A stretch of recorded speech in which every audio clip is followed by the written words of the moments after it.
Alright, so I wasn't going to make a video like this, but I think vlogging is out of the question for today, and if you guys live in Canada, you know exactly what I'm talking about.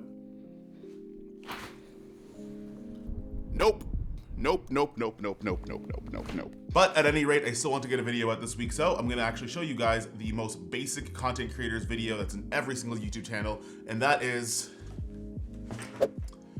what's in my camera bag 2022. What's going on, guys? KY Not Kai the Creative, and we're going to be talking about what is in my camera bag 2022. Now, I've recently made a couple of upgrades to stuff that I bring in my kit, but we're going to go through all the tech, all the gear that I bring on shoots, whether it be for vlogging, run and gun video, and stuff like that. Now, this video is a little bit interesting because this is brought to you by Tiffin's DOMKE Everyday Backpack. So I'm actually going to talk a little bit about the design of this Tiffin Everyday Backpack. So the DOMKE Everyday Backpack is one of those backpacks that don't necessarily scream I'm a camera bag, which I like a lot about camera bags nowadays. I do a lot of traveling around the world, so I do like having backpacks that are a little bit more inconspicuous, that don't scream I have a lot of expensive equipment. My favorite thing is that it's water resistant. So we're getting into kind of the tail end of winter, although it's snowing, but it is going to start raining in May and April and stuff like that. So I do want a backpack that's weather resistant, or at least water resistant. So what that means is if you pour water on this guy, it's not going to seep through as badly as you would. I wouldn't necessarily recommend submerging it completely into a pool or anything like that, but if it's raining outside, if it's snowing outside, any sort of moisture or water that could come from the sky or even a cup of water, the bag actually protects from a lot of those things. Another thing, it does feature two side pockets. Now, one side I use to kind of store filters or water bottles or anything like that, and the other side is where I put my tripod, which you will see later on in this video.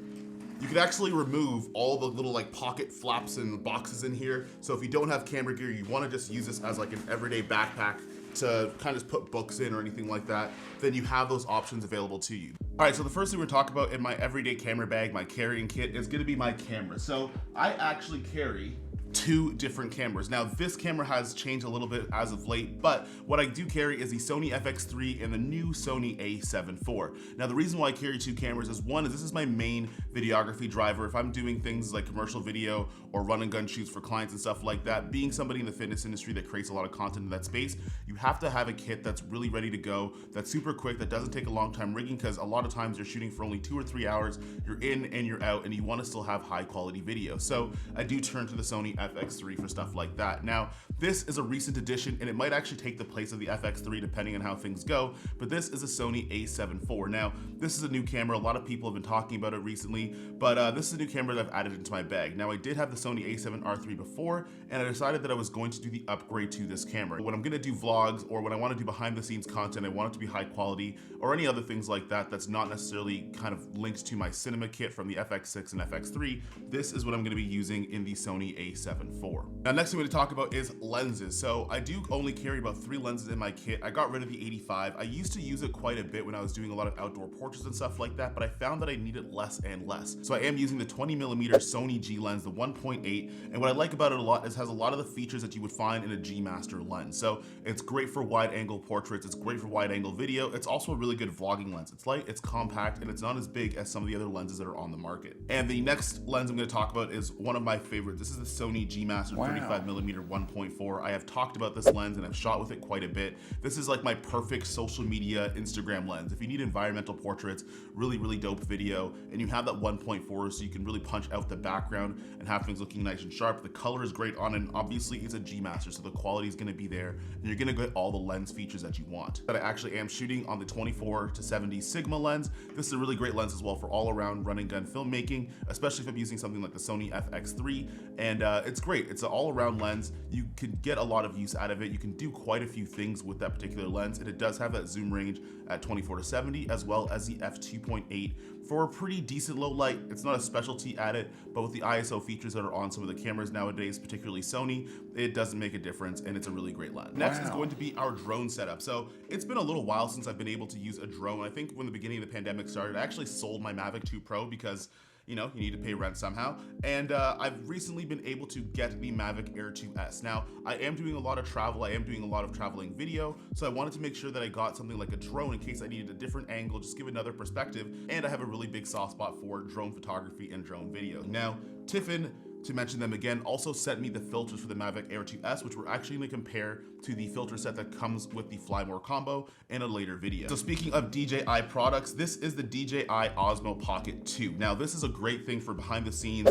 or time lapses or stuff like that. It's a little tiny camera. I haven't used it as much as I wanted to, but with a lot of the shoots and a lot of the content I have coming up, this is gonna come in handy, especially if I just need something that I could set it and forget it. Now with having a lot of cameras, you also have to have a lot of battery. So this might be a little bit controversial amongst the filmmaking community, but I do have the Sony genuine batteries. I have about 3 of them, but I also keep 2 newer batteries. Now these are like backup emergency options. Maybe I'm on a long shoot and I just need a little bit more battery life to last me through like a photo shoot or a video shoot. My only Sony Z batteries have run out. So what I do is I keep those in my bag. Now, are they gonna give you the most battery life compared to some of the genuine batteries? Absolutely not. But they do come in handy, they do come in clutch, and I do like using them quite a bit, especially if I'm in a pinch for some extra battery life.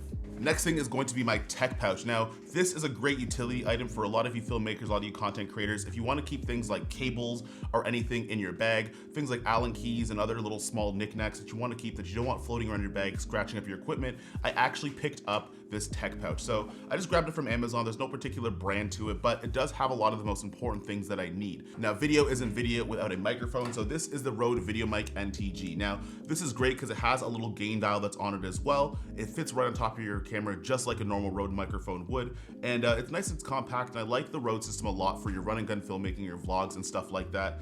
And I'm really fond of this mic. Now, another piece of audio equipment that I do keep in my camera bag is to have a pretty decent lav microphone. So this is a Sennheiser G4 lav. Now, a lot of people use the Rode mic variation of a lavalier mic, but I like the fact this has not only XLR, but 3.5mm jack as well. The battery operated, has really good audio, and yeah, if I ever want to do a video with a lav mic or anything like that, this is the lav microphone that I use. Now, talking about memory, we're gonna talk about these SD card cases. So these are from Kiwi Photo. These are an Amazon brand. I do have a bunch of SD cards. I do have a couple cameras. I do have the A7 IV, the FX3, and I have an FX6 as well. So I do value having a really strong SD card case, especially to make sure that I don't break any of the SD cards when I'm on a shoot, and something to keep them safe. Now, normally this goes into my tech pouch, but before I put it into something like a pouch, I make sure that it's in a nice hard case to keep my SD cards protected.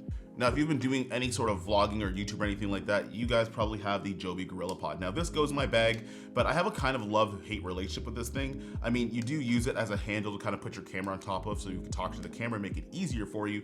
But what I hate is that these legs kind of, they're weird. They don't really, there's not a really good way to get them on like level a lot of the time, but it is great for a handle, and this is a 3K kit, so it is fairly affordable. So if you are somebody that vlogs and you're willing to have the patience to kind of set this guy up and not lose your mind entirely, then getting something like a Joby GorillaPod is really great if you're a run and gun YouTube filmmaker. Now, a little bit unorthodox, but I do keep a spare V-mount battery in my bag. Now, the reason why I want to do that is not necessarily to set up a cage or a rig or anything, although I do that quite a bit, but this also has a USB port out. So if I want to charge things like the newer batteries I was talking about, or any battery really, I can actually just use a USB cable, plug it into this V-mount battery, and I actually can start charging things on the fly. So if I want to charge a battery, maybe I want to charge my phone, or maybe I want to charge my Apple Watch because it dies quite a bit, I could just use a USB cable, plug it into here, leave it in my backpack, and while I'm shooting or while I'm out and about, it'll actually start charging for me, negating having to go and find a wall outlet and stop at a coffee shop to go and get things done,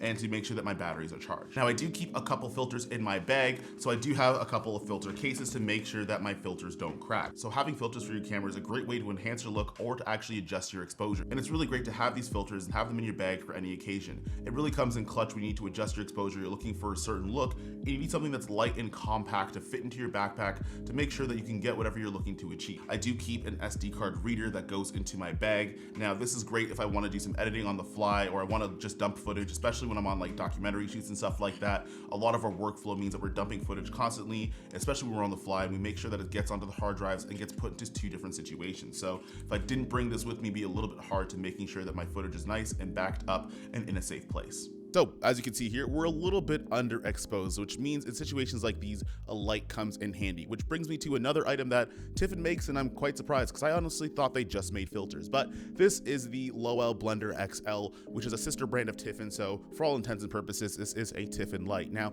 this is really handy because it does have a V-mount battery attachment to it as well. So if I want to attach this to a V-mount battery to give it power, stick the battery in my pocket and use it as a run and gun one light setup, especially if I'm shooting in gyms and stuff like that, and your back backlit and you need a little bit of motivation, this is a light that works out pretty well, and it's pretty bright.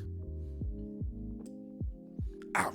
Jesus. All right, so the next thing we're going to talk about is going to be the iPad mini. Now, this is the latest generation of the iPad mini, as well as the Apple Pencil that's on here too. Now, a lot of people use this for things like Procreate and watching videos on a plane or anything like that, even keeping some of your production notes and stuff like that, which I do as well, but I want to use for this iPad mini is actually as a marketing device. So a lot of times when I'm vlogging or I'm out at some of the fitness expos and stuff like that, you're meeting new people, and sometimes people haven't heard of you yet, and they want to kind of know the work that you do. What I do is I actually keep a lot of my favorite jobs, a lot of my favorite videos and photos on this iPad. So what it acts as is kind of like a portfolio book. So in the olden days when photographers wanted to show people their portfolios, they'd have this photo book of all of their work. Now my iPad, I'm treating as the exact same thing for video. So if I want to show people ad campaigns that I've worked on or some of the behind the scenes stuff, or even if I want to just show some of my YouTube videos, I'm going to start using this iPad as kind of a networking tool so you can see what my work looks like right away on a nice high resolution screen. As now these are SSD backup drives. These are the Samsung T7 hard drives. I do opt for the SSD drives. They're a little bit more expensive actually. They're a lot more expensive,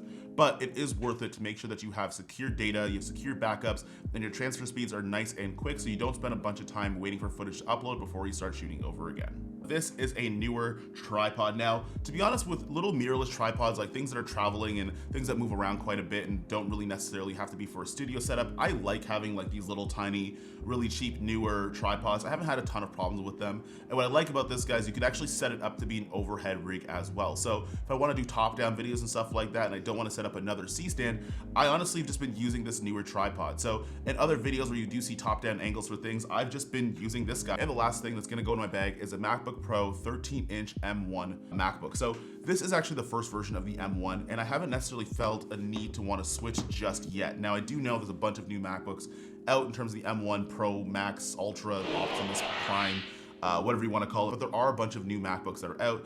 I just haven't found a reason to switch. Now this edits all of the footage and all of the vlogs and all of my even commercial projects and promo stuff that I do for brands and other clients and stuff like that. So I haven't felt a need to go upgrade a new MacBook. Now this is also super portable. So if I want to edit when I'm on the plane, or maybe I'm in the back of an Uber on a long trip, and I could also edit some photos on here as well. So this is a great tool, especially if you are someone that travels and you're someone who's very mobile and you're moving around a lot, filmmaking or doing photography, and you want to just kind of pull up to somewhere and start editing or start working on some of the other things on your business. This is a great tool to have. And this is my main driver actually in terms of my editing machine for a lot of the videos and the photos that you'll see on this channel. So this is the backpack all filled up. Now it's a little bit thick, it's a little bit heavy. I can't really pick it up with one hand because there's a lot of camera equipment that's in here, but I did take this on a trip to the United States where I went from Alabama to Atlanta to Miami, and this bag came in handy and it actually fit all my stuff, and it was super durable and held all of my camera equipment for that 3-week trip. So this is everything that's going to be in the bag. This is everything that I carry for my run and gun shoots, when I shoot fitness, when I do photography, when I'm doing social content like vlogs and reels and stuff like that.